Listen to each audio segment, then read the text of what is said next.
I feel that most people who fail at gardening are overlooking one simple practice that they could begin employing to take their gardening skills to the next level. And a lot of people who are already experienced gardeners probably do this as just second nature.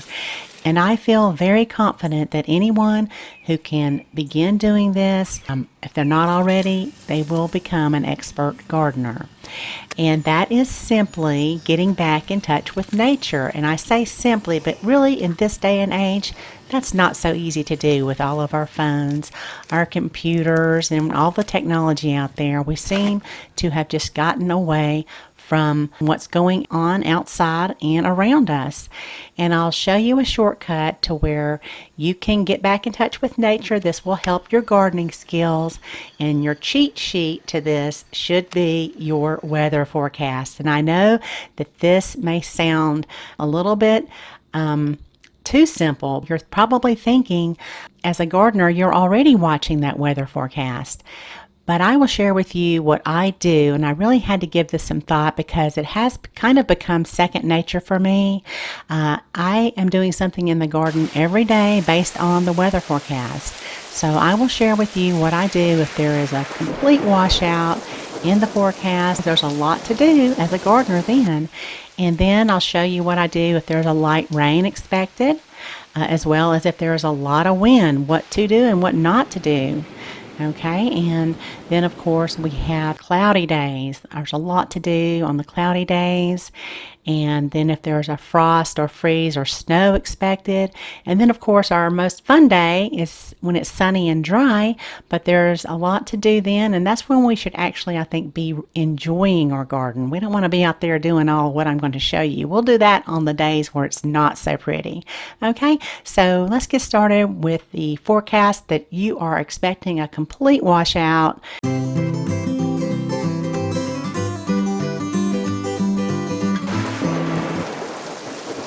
There may be a threat of flash flooding around.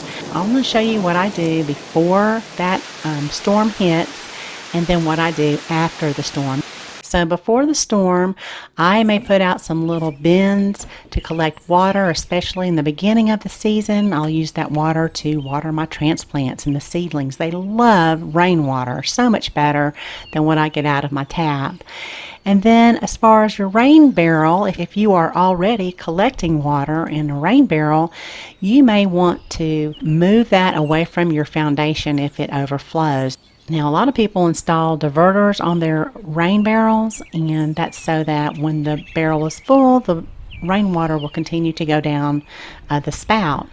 And that's really what you want. You want it to go away from your foundation. But if you don't have that, you may want to empty your rain barrel just to keep it from overflowing and getting into your foundation. And I learned the hard way. I used to have my chicken tractor down close to our pond, and I was scared that they might get washed out at some point. So make sure all of your animals are secure and at higher ground. And I really will get out there before that storm hits and start side dressing my plants with compost, which I do about once a month, maybe once every 2 months, just depending on the plant. And then I also like to add maybe some organic fertilizer around my plants. This will help everything get absorbed and washed down into the soil and the roots where we want it. Also, I'll take a look at my garden. If I have any ripe fruits, I want to go ahead and get those off, particularly tomatoes, because some are more prone to what's called cracking. And you've probably all seen this, but when you have a lot of water come in at once, you will notice that's when your tomatoes will start cracking. So get those off your plant if you can. And then, of course, with the plants that are not ready or ripe for picking yet, you'll want to go ahead and support those with some string and some type of trellis or plant support so that those stems and branches don't break off. One time I had all my corn flattened from a storm. So make sure you give all of the heavy weighted plants extra support. Now, one thing not to do, is to sow seeds before a heavy rain. It could unearth those seeds and they won't wash back up on top of the soil or all puddle up in one area. It just depends really on the quality of your soil. If you feel confident that your soil is draining properly and absorbing the water adequately, then you can get away with that. But that is something I'll show you here in just a minute. Now, after the storm, there's a lot to do as well. So as you see here, we had a complete washout, and then off to the right, I had neglected weeding this garden down here.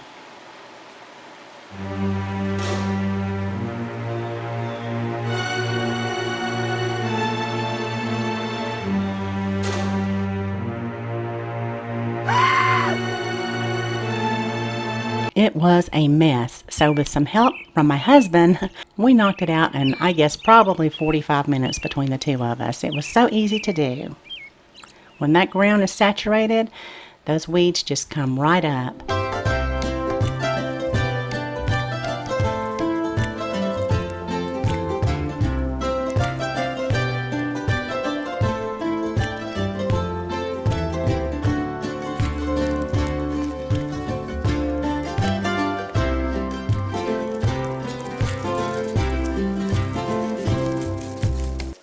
Now in my container garden, I grow, or at least I used to grow, a lot of my plants in bins. And of course, after a really good storm, they are just drowning there in the water. So I like to remove them and let all of that water drain away. And I might leave them out there for a few days just to make sure they don't get like a root rot or something like that. And then you guys know I also grow a lot of my plants vertically in these little planters, and I'll leave information for you down below the video if you're interested in these.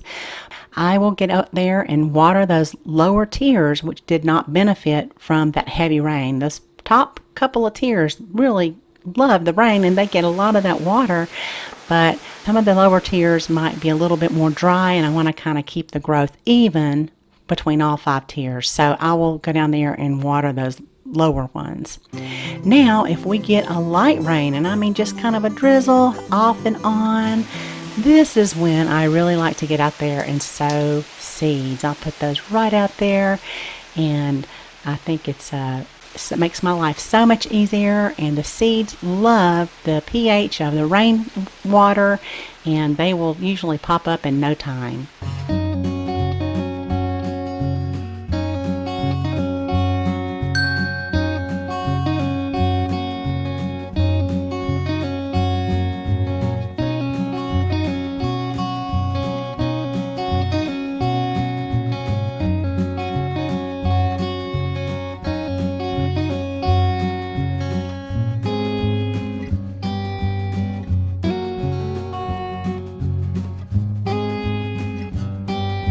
Now, of course, again, make sure you're doing this if you have good soil. You want it to be like this. Always test your soil, amend it if you don't notice that it's not draining and absorbing that water. If it's just running off, your soil is too dry and hydrophobic.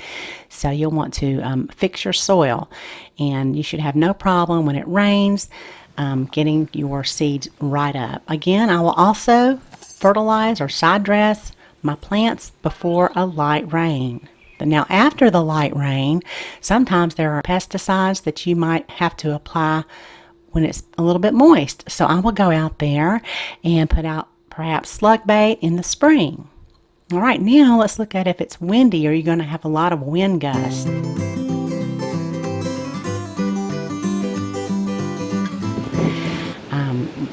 That is a time where I really need to get out in the garden and start securing some plants.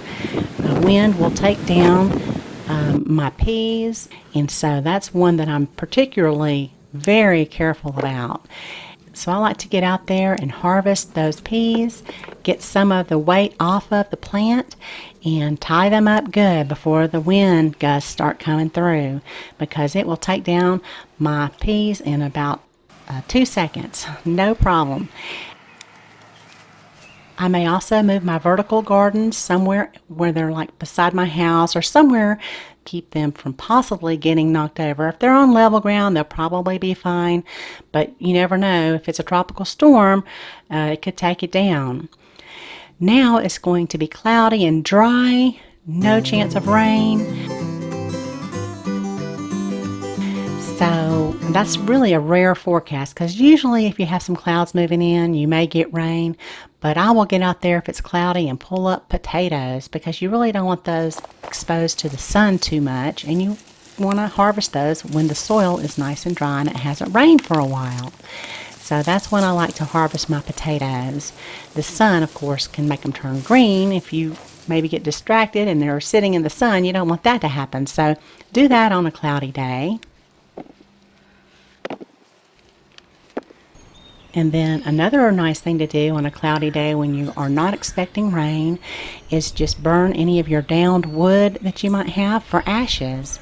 Ashes are a good amendment for soil for anywhere that you are going to grow vegetables or herbs that require a little bit more of a neutral pH in the soil. This will raise the pH of your soil. This is where I was going to grow, I believe, some beans. I also like to add it to where I grow my asparagus. Now, not too much, but once it starts raining, a lot of what you want from the ashes leaches out. So make sure you get them out of that burn pile and put them where you want them in your garden. Here are just a few of the types of vegetables and herbs that might prefer a slightly acidic soil.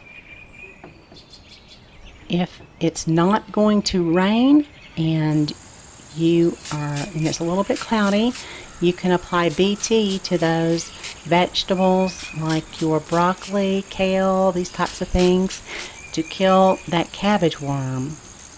We've probably all had a little problem with either the cabbage butterfly or the cabbage moth, and if you apply BT when there's not any rain in the forecast, then they will most likely eat that and then die. But if it rains, it's not going to be near as effective, as it does wash off, and they have to consume that in order for it to work. Now let's look at if you have a frost or a freeze in the forecast, maybe even some snow or ice. Sometimes we get a little early forecast for that, so I will get out there and cover up my plants that might be a little bit more frost sensitive. And then I also disconnect that garden hose from my spigot. That's what the plumber told me to do, so that's what I make sure to do every year, is disconnect that hose. And then when it gets really cold, when we have many days of single digit or in the teens, we cover up the spigot to insulate it. Now comes the fun day. That's when it's sunny and dry, no rain. Now, I know a lot of people say, I'm going to get out there and weed the garden and do all this. That's not what you want to do. When it's really pretty outside, you want to enjoy your garden. Get all the work out of the way, about 15 minutes a day based on your forecast, and then you can get out and we can do some fun things in the garden when it is sunny and dry, like save seeds. It's a lot of times it's nice to get out there. Sometimes I'll just go ahead and pull the plants out. They're nice and dry, and I'll hang them in my garage. And then, of course, we want to look at our garden, especially if it's been an extended time without rain. You want to go through and water each plant at the roots. That's what I like to do. Another thing I like to do if it's dry and sunny is harvest my onions, my shallots, these type of vegetables, and I'll let those dry in the sun a little bit. I harvest them sometimes a little bit too early because I grow in such a small space. I like to pull things out and get more things planted. So I will let those dry. You do not want to do that when you're expecting rain at all. I remember back when I first started gardening, when it was sunny outside, that's when I wanted to go out and work in the garden. And I would weed and do all these things, and I really didn't feel like I was able to enjoy it so much. But now that I've been doing this for forever, it seems, I now know that every day I can be doing something in the garden, and then when I have that sunny day come along, that's when I can enjoy it. I can go out, harvest vegetables, cook something beautiful, maybe just check for some watering needs. I hope that you can also use these tips to take your gardening skills to the next level. If you have missed any of my how to grow videos, check those out, and those will give you some more specific information as to some of the things that I covered in this video. Thank you so much for watching, and y'all have a beautiful day.